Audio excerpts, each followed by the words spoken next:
예수님의 이름으로 기도하옵나이다. 아멘.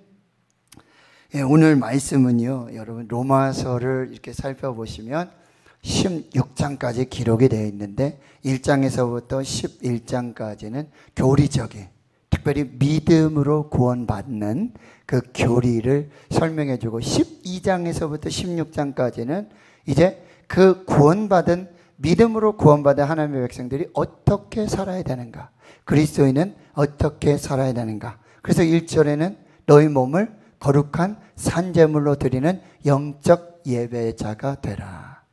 2절에 이 세대를 본받지 말아라. 마음을 새롭게 하고 변화를 받으라 말씀하시는 거예요. 3절에서 8절까지는 이제 하나님이 주신, 각자에게 주신 은사들을 통해서 교회와 또 사랑하는 성도들 위해 사랑으로 섬기라고 말씀하시고요. 9절에서부터 13절까지는 이 온전한 사랑, 그리스도의 완전한 사랑, 차별 없는 사랑이 교회 안에서 또 이웃들 가운데, 성도들 가운데 이루어져야 함을 말씀해 주고 있습니다.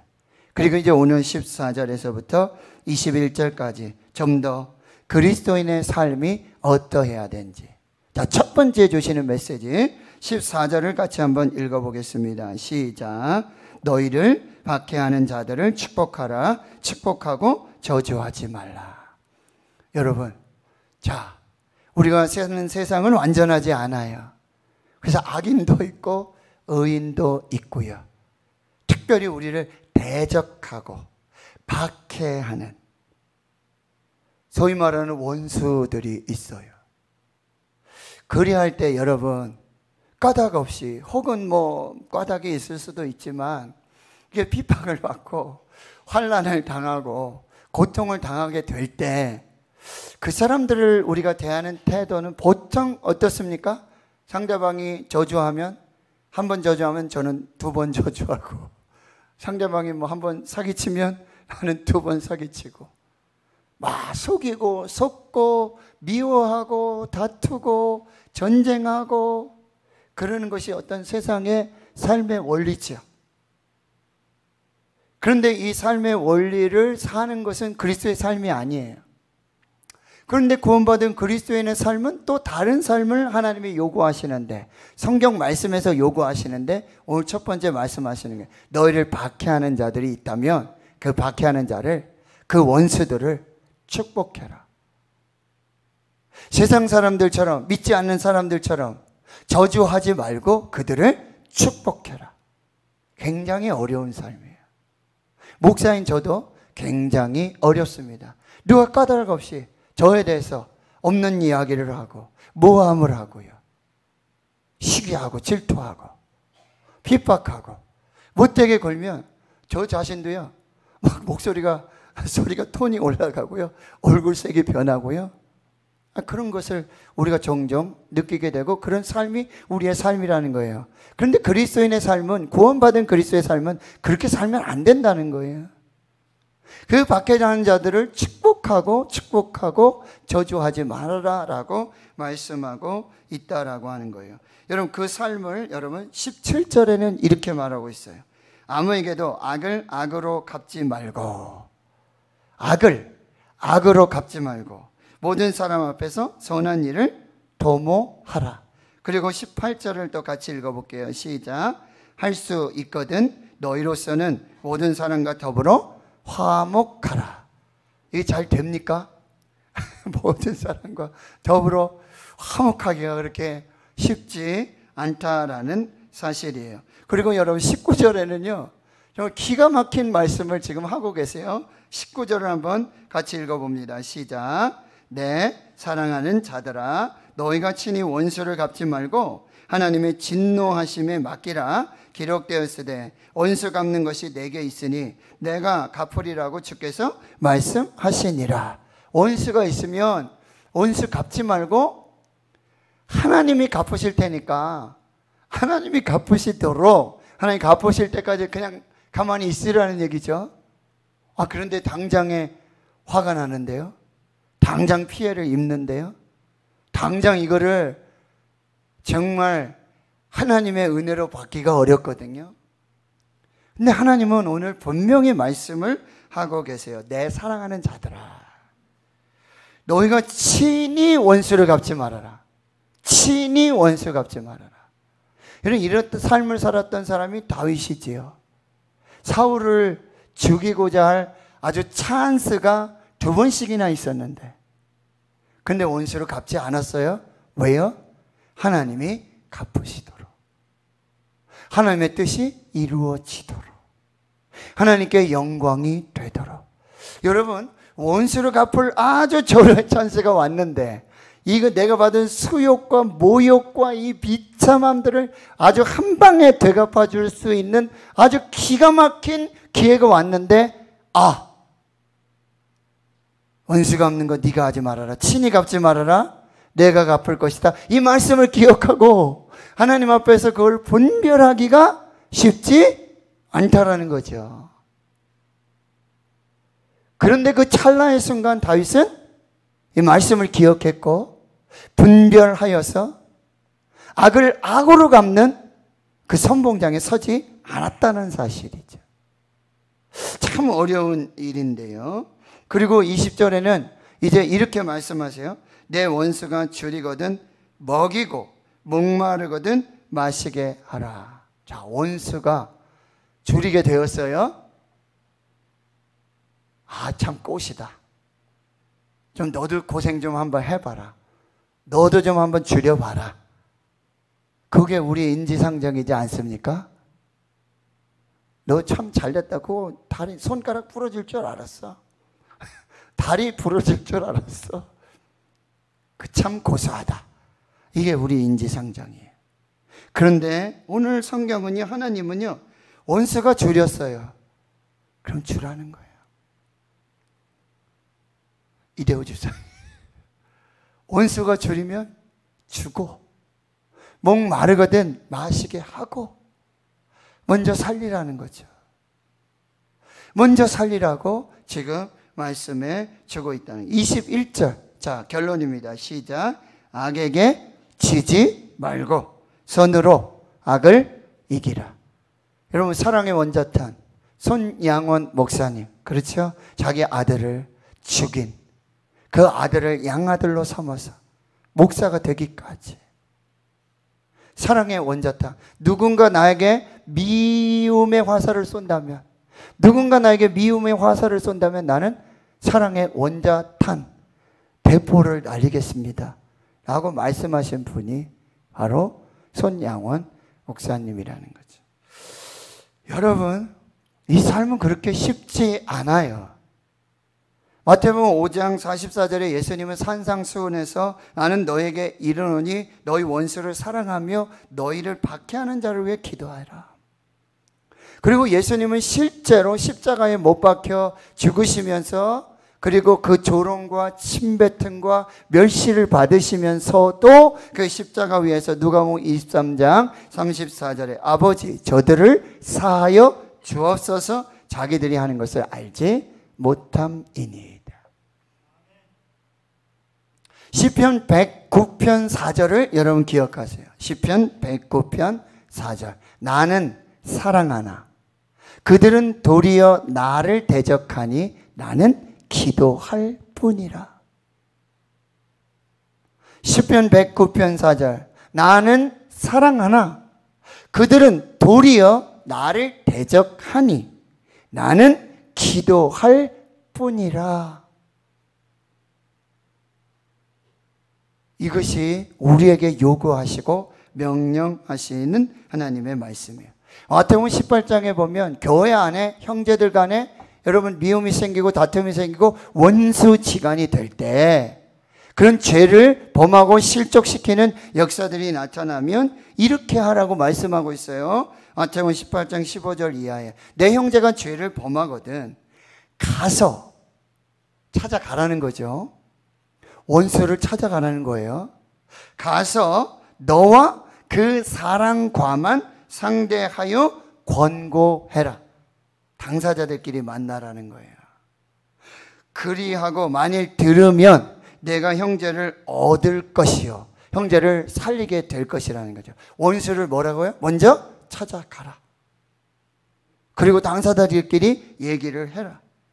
그러면 들으면 형제를 살리게 될 것이고, 만일 듣지 않거든 이제는 한두 사람을 같이 데리고 가라는 거예요.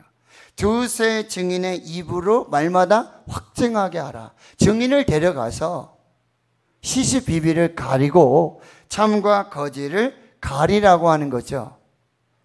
그런데 만일 듣지 않거든 교회의 말하고, 교회의 말도 듣지 않거든 이방인과 세리같이 똑같이 여기라고 이렇게 해설을 주고 계신다는 거예요. 그런데 여러분이 조심해서 받아야 될 말씀이, 지금 원수 상대를 찾아가서 대화하고, 그것도 안 되면 두세 사람 데려가서 증인 세우고, 그것도 안 되면 교회에 말하고, 이런 과정은 일을 확대시키라는 얘기가 아니에요. 상대방의 죄와 악을 다 들춰내서 폭로시켜서 그들을 당황하게 만들라는 이야기가 아니에요. 어떤 이야기입니까?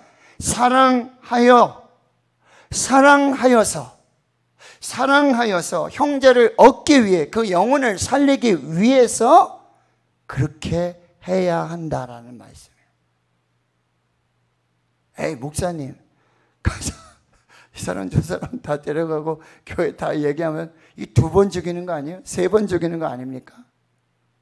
그러니 어떻게 해요? 그 전에 뭐부터 해야 된다는 거죠?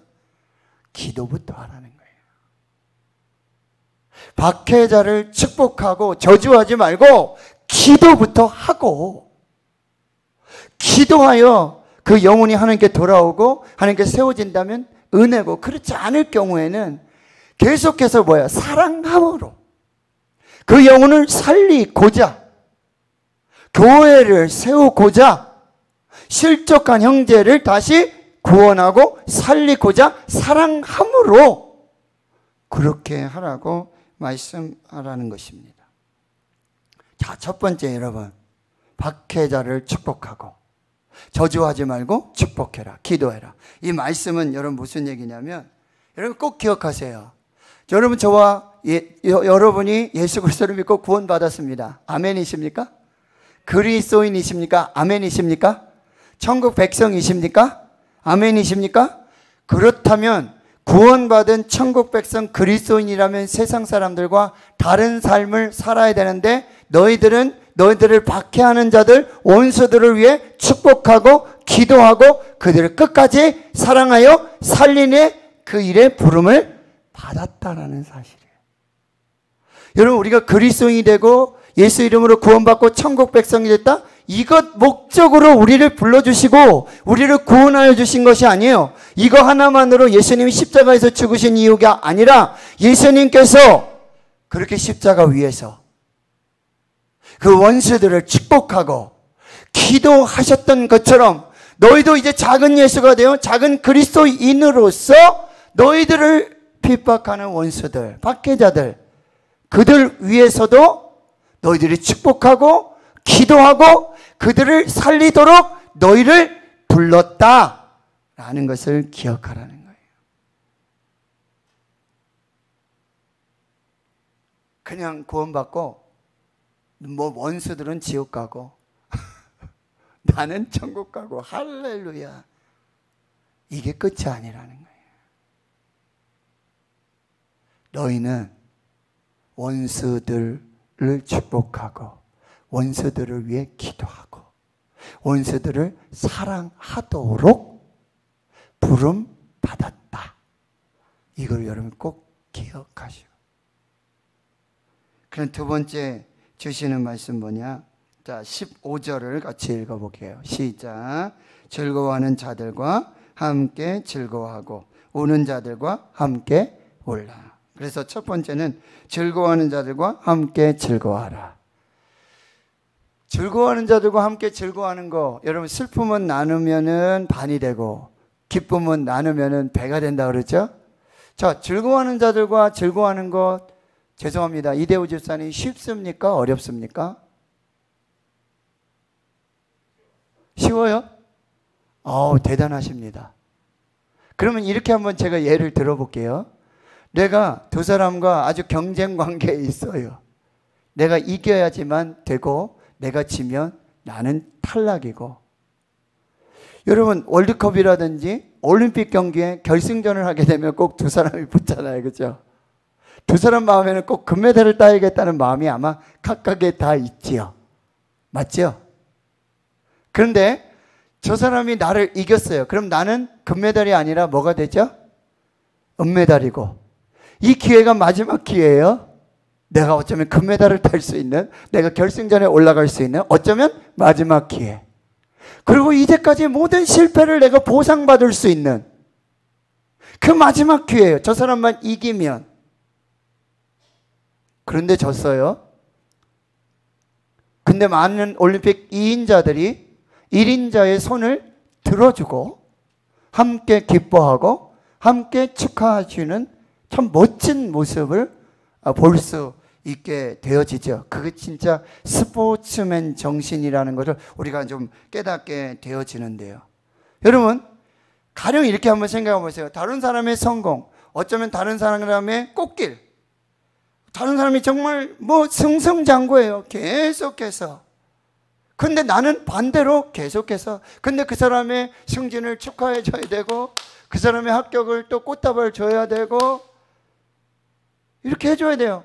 그 사람 다 회복됐다면 나 축하해 줘야 되고, 그 사람 잘 되면 또 축하해야 되고. 근데 나는 안 되는데 나는 점점 떨어지고, 나는 점점 추락하고, 나는 점점 소외되고. 같은 교회에서도 누구 집 자식은 뭐 시험 딱 보면 합격. 머리 싸매고 3년을 공부해도 탈락. 안 된다 그러고. 그 다하는 운전면허까지도 막 3수, 4수 해야 하는 막 이런 금식까지 들어가야 우리 애가 운전면허 따는 이런 일들이 벌어지면 다른 집 아들은 다 잘 돼. 아이들은 다 잘 돼. 축하한다고 그러지만, 그렇지만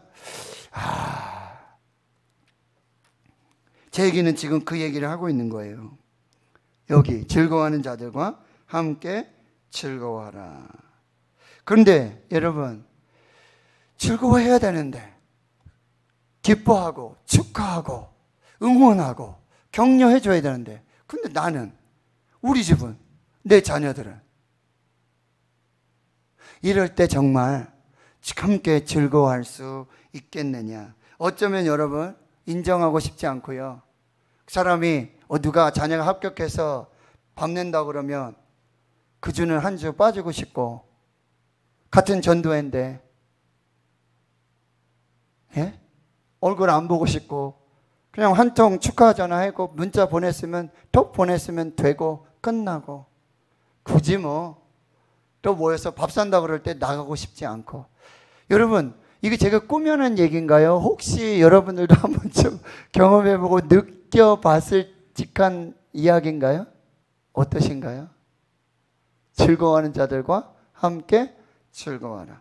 그런데 여러분, 성경에는 즐거워하는 자들, 함께 즐거워했던 사람이 있어요. 다윗과 요나단. 다윗이 골리앗을 물리치고는 승승장구하죠. 사울이 죽인 자는 천천히고 다윗이 죽인 자는 만만이다. 그러니 사울까지도 시기를 하는 거예요. 야, 이제 다윗이 이제 왕의 자리밖에 더 이상 올라갈 게 뭐가 있냐. 그러니까 이 왕이 자기 충신 다윗을 시간만 나면, 기회만 되면, 방법만 되면은 다윗을 죽이려고 그런단 말이죠. 그렇죠. 근데 다윗에게 아들 요나단이, 죄송합니다. 사울에게 아들 요나단이 있잖아요. 요나도 잘 나가는 사람이죠. 용사죠. 귀한 아들이죠. 근데 사울이 왕이기 때문에 다음 왕은 누가 돼야 되죠? 요나단이 되는 것이 맞아요. 근데 요나단은 이 다윗과의 우정을 어떻게 하죠? 네가 왕이 되는 게 난 좋겠다. 네 다음에 내가 돼도 나는 상관이 없다. 그리고 아버지가 다윗을 죽이자고 할 때 요나단은 아하, 그래, 이참에 그냥 다윗을 죽이면 내가 왕이 되는데 뭐 라고 할 수도 있지 않습니까? 그런데 다윗을 구출하여 주죠. 다윗을 살려주죠. 그리고 네가 왕이 돼야 되고 그것이 하나님의 뜻이다라고 오히려 격려하고 축하하고 축복하고 기도하는. 다윗은 왕이 됐어요. 그러나 그 요나단은 전쟁에서 죽게 되죠. 그러니 다윗이 그 요나단의 죽음을 그렇게 슬퍼하는 것이죠. 이게 즐거워하는 자들과 함께 즐거워하고 우는 자들과 함께 우는. 다윗과 요나단은 그냥 친한 친구 우정 사이 어떤 그런 우정을 넘어서는 정말 하나님 안에서 원수를 사랑하고 원수를 축복하고 원수를 위해 기도하는 그 놀라운 모습을 보여주고 있다라고 하는 거예요. 요나단은 자신의 성공 그리고 자신이 왕이 될 수 있는 기회 그 욕망까지도 내려놓고 다윗을 진심으로 사랑하고 축하하고 축복하는 그 놀라운 모습을 보여줬다는 거예요. 그런데 이것이 그리스도인의 삶이고 예수를 닮은 삶이라고 한다는 거죠. 또 한 사람 사울과 바울과 이 아볼로를 볼 수 있어요. 바울과 아볼로. 바울이 3차 전도행을 하는데 에베소를 갔는데 거기에 아볼로라는 사람이 알렉산드리아 출신. 그래서 이 구약 성경만 알고 아직은 성령의 세례를 몰라요. 그래서 죄사함의 세례는 가르쳐주지만 성령 세례를 전하지 못하고 그리할 때 바울이 와서 그 온전하지 못한 에베소 교회에 성령의 세례까지 성령의 역사까지 그래서 온전한 교회를 세우게 돼요. 그러다가 이제 바울이 고린도 교회도 개척하잖아요. 그런데 거기에도 아볼로가 가서 역시 또 여러 사역들을 해요. 그래서 고린도 교회는 바울파도 있고 아볼로파도 있고 베드로파도 있고 게바파도 있고 그리스도파도 있고. 그러니까 개척한 이 고린도 교회 바울이 개척했는데 거기에 아볼로의 영향력이 아주 커요. 사역도 잘하고 설교도 잘하고 사역도 잘해요. 목회를 잘해요. 어쩌면 여러분 바울이 시기하고 질투할 수 있었을 것입니다. 그리고 너는 아직도 죄사함의 세례밖에 모르냐? 아직 예수 그리스도를 통한 성령의 세례를 모르느냐? 너의 설교에는 문자점이 있어. 단점이 있어. 복음은 그게 아니야. 라고 얘기하지 않았어요. 오히려 아볼로를 데려다가 그 부족한 것을 가르쳐주고 말씀을 가르쳐주고 예수 그리스도의 복음을 충분하게 가르쳐줘서 그가 더 폭넓은 사역을 할 수 있도록 길을 열어줬던 사람이 바울이에요. 목회하면서 큰 교회 보면 부교육자들 많아요. 그럼 담임 목사님의 눈에 들려고 교인들의 눈에 들려고 서로 설교 경쟁하고 사역 경쟁하고 내가 지금 온 지 얼마가 됐는데 나는 아직도 선임이 못 됐는데 지금 가던 사람이 선임이 돼가지고 뭐 이렇게 된다면 진짜 즐거워할 수 있을까요? 근데 성경은 오늘 그리스도인이라면 예수 믿은 구원받은 사람이라면 즐거워하는 자들과 함께 즐거워해야 한다. 거기에 우린 부름받았다 라고 말씀하고 있습니다. 여러분 우리가 다른 사람들의 성공 진심으로 기뻐하고 즐거워할 수 있기를 축원합니다. 우리 보면은요 다른 사람의 성공 이렇게 보면서 한 가지 이 꼬투리를 좀 잡을 수 없을까? 뭐 좀 잘못된 거 없을까? 이거 눈을 붉히고 찾는 많은 사람들이 있다는 거예요. 우리는 그렇게 살지 말고 인정하십시오. 그리고 그들 판단하기 전에 내가 판단받을 만한 존재라는 걸 항상 기억해야 돼요. 마태복음 7장 1절에서 3절 비판을 받지 아니하거든 비판하지 말라.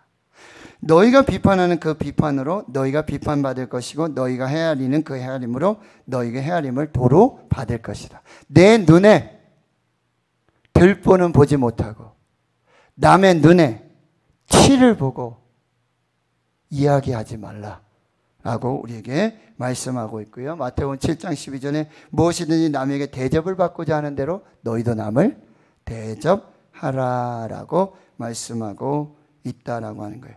여러분 각자의 부르심이 있습니다. 사명이 있습니다. 경주가 있습니다. 자신의 경주를 하세요. 자신의 부르심에 응답하세요. 그 사명을 감당하시기를 바랍니다. 비교하지 마세요. 오히려 신실하게 그리고 하나님 앞에 충성된 자로서 하나님께 영광을 돌리는 자기 자신만의 방법을 찾아서 그 사명의 길 믿음으로 가시고 충성하시고 헌신하십시오. 우리를 판단하고 우리를 상 주실 일은 오직 하나님밖에 없습니다. 그래서 즐거워하는 자들과 함께 즐거워하고, 세 번째, 우는 자들과 함께 울라. 이건 뭐죠? 약한 자들, 상처받은 자들과 함께 울고 그들을 도우라고 말씀하는 거예요. 마태복음 25장에 보면 달란트 비유가 있고 양과 염소의 비유가 있고 그리고 열찬의 비유가 있잖아요. 그죠? 양과 염소의 비유가 뭐였죠? 임금, 왕이신 임금께서 나오셔서 오른편에 있는 사람 양으로 이렇게 구별하고 왼편을 염소로 구별해요. 그러면서 이렇게 말하고 있어요. 오른편에 있는 양들로 구별된 사람에게 이렇게 말하고 있어요. 왜 우리가 양들로 구별됐고 이렇게 축복을 받고 칭찬을 받습니까? 물어보니까 내가 줄일 때 너희가 먹을 것 줬고, 목마를 때 마시게 했고, 나그네 됐을 때 영접해 줬고, 헐벗었을 때는 옷을 입혀줬고, 병들었을 때 돌봐줬고, 옥에 갇혔을 때 네가 와서 나를 봤다. 아니, 언제 주님이 그렇게 배고플 때, 굶주릴 때, 혹은 아팠을 때, 헐벗었을 때, 병들었을 때, 옥에 갇혔을 때 가본 적이 없는데요? 간 적이 없는데요? 무슨 말씀이세요? 잘못 알고 계시는데요? 그랬더니 예수님이 말씀하시는 거예요. 내가 진실로 너에게 이르노니 너희가 여기 내 형제 중에 지극히 작은 자에게, 우는 자들, 약한 자들, 아픈 자들, 병든 자들, 굶주린 자들, 헐벗은 자들, 옥에 갇힌 자들, 너희가 여기 내 형제 중에 지극히 작은 자에게 한 것이 곧 나에게 한 것이다. 오늘 우리가 우리 주위에, 교회에 울고 있는 자들, 아픈 자들, 병든 자들, 외로운 자들, 약한 자들, 굶주린 자들, 벗은 자들, 옥에 갇힌 자들, 그들 찾아가는 것, 만나주는 것, 먹이는 것, 입히는 것, 치료해 주는 것, 돌봐주는 것, 이것이 곧 예수님께 하는 것이고 예수님을 대접하는 것이다 라고 말하고 있어요. 사랑하는 성도 여러분, 누가복음 10장에 선한 사마리아인의 비유가 있어요. 사마리아인이 여행을 하는데 한 유대인이 강도를 만나가지고 옷도 다 벗겨지고 있는 거 다 뺏기고 죽도록 맞았어요. 상처가 대단해요. 근데 거기 레위인이 지나가는데 보고 그대로 지나가고, 제사장이 지나가는데 보고도 그대로 지나가요. 여행을 하던 한 사마리아 사람이 있었어요. 나귀에서 내려서 그 마음에 불쌍히 여겼죠. 불쌍히 여김. 내려서 상처에 기름을 붓고 싸매어주고 치료해주고 돌봐주고 옷 입혀주고 자기 낙타에 나귀에 이 환자를 태우고 주막으로 가서 거기 이제 주막에게 보호해달라고 그러죠. 내가 지금 여행 중인데 치료해줘라. 돈도 주고, 그리고 내가 돌아왔을 때 혹시 치료비 더 들었으면 나한테 청구해라. 내가 떼겠다. 여러분, 누가 우리의 이웃인가? 강로 맞는 자의 이웃인가? 자비를 베푼 자니이다. 가서 너도 그와 같이 행하라. 우는 자들과 함께 울라. 갈라디아 6장 이제 너희가 짐을 서로 지라 그리하여 그리스도의 법을 성취하라. 여러분, 어쩌면 이 우는 자들, 교회 안에도 우는 자들, 상처받은 자들, 약한 자들, 낙심한 자들, 지친 자들, 병든 자들, 환우들, 교회 짐이 될 수 있어요. 어쩌면 조금 제가 과격한 표현일지 모르지만 교회 폭탄일 수도 있어요. 폭탄일 수도 있어요. 폭탄 돌리기 게임 아시죠? 여러분, 시간이 지나면 폭탄을 두고 있는데 자꾸 옮겨야 되잖아요. 그죠? 그러면 그 안에 뭐 물이 있다든지 뭐 밀가루가 있다든지 터져가지고 자기 손에서 터지면 지는 게임, 폭탄 돌리기 게임.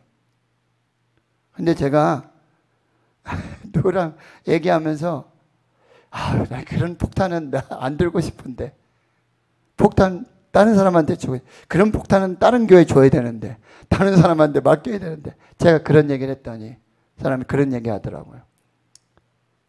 차라리 폭탄을 내가 가지고 있는 게 낫다. 나한테 터져야지 다른 사람한테 가서 터지면 더 큰 사태가 일어난다는 거예요. 그냥 내가 품고, 내 폭탄 내가 품고 그냥 내가 그렇게 하면 오히려 낫겠다. 제가 깜짝 놀랐습니다. 여러분, 우리를 박해하는 자들, 그렇죠? 또 오는 자들, 약한 자들, 어쩌면 교회의 폭탄일 수 있어요. 나에게 폭탄일 수 있어요. 그런데 우리는 그 폭탄을 딴 사람한테 주고 딴 사람한테 맡기고 거기서 터져줬으면, 이런 생각을 할 때가 우리가 너무 많다라고 하는 거죠. 고린도전서 12장 26절, 만약 한 지체가 고통을 받으면 모든 지체가 함께 고통을 받고 한 지체가 영광을 얻으면 모든 지체가 함께 즐거워하느니라. 고린도전서 12장, 은사장이잖아요. 그런데 교회는 그리스도의 몸이고 그 몸의 머리는 그리스도이시고 우리는 그 몸의 지체, 손, 발, 코, 입, 귀, 눈. 그렇죠? 그런데 한 지체가 고통을 받으면 온 몸이 고통을 받는 것이고, 한 지체가 영광을 얻으면 모든 지체가 함께 즐거워하고 영광을 얻는 것. 이게 교회로구나. 이게 목회로구나. 이게 교회가 돼야 되고, 이것이 목회가 될 때 건강한 교회, 평안하여 든든히 서가고 주를 경외함과 성령의 위로로 진행하여 수가 더 많아지는, 구원받은 수가 더 많아지고 말씀이 흥황하여지고, 그리고 믿음이 충만한 하나님의 교회의 모습. 오늘 우리에게 교회를 말씀해 주고 있다라고 하는 것이죠. 저 사람은 도대체 용서할 수 없고, 저 사람은 도대체 위해 기도할 수 없고, 저 사람은 축복할 수 없는데 너무너무 힘들다. 그래도 성경은 뭐래요? 용서하라 그러죠? 축복하라 그러죠? 기도하라 그러죠. 용서라는 단어 한번 생각해 볼까요? 용서, 영어 단어 포기브예요. 그렇죠? 용서하다, 포기브. 근데 이거를 제가 영어 영문학과 나왔으니까 포를 자르고 기브로 자르보세요. 포는 누구누구를 위하여, 전치사. 기브는 주다. 뭐죠? 용서란 누구를 위한 선물이에요.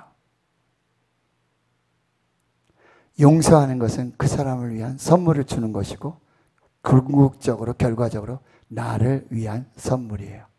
근데 진짜 선물은 뭐죠? forget. 잊어버리는 거예요. forget. 더 이상 그 박해와 더 이상 그런 것이 나에게 영향을 주지 않도록 그를 위해서 내가 잊어버리는 것이죠. 이것이 교회다. 박해하는 자 있더라도 기도하고 저주하지 말고 축복해라.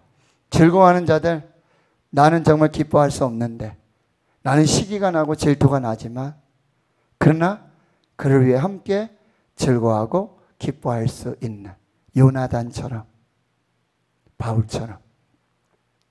그리고요, 우는 자들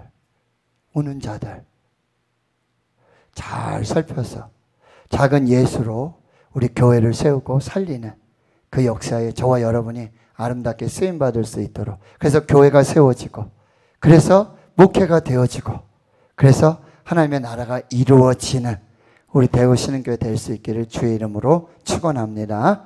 축원합니다. 하나님 감사합니다. 오늘 주신 말씀, 하나님의 말씀으로 받고 우리 마음에 새겨서 하나님의 나라를 이루고 하나님의 뜻을 이루고 하나님의 교회를 세우고 주의 성도들을 살리는 거룩한 역사가 있게 하옵소서. 예수님의 이름으로 기도하옵나이다. 아멘.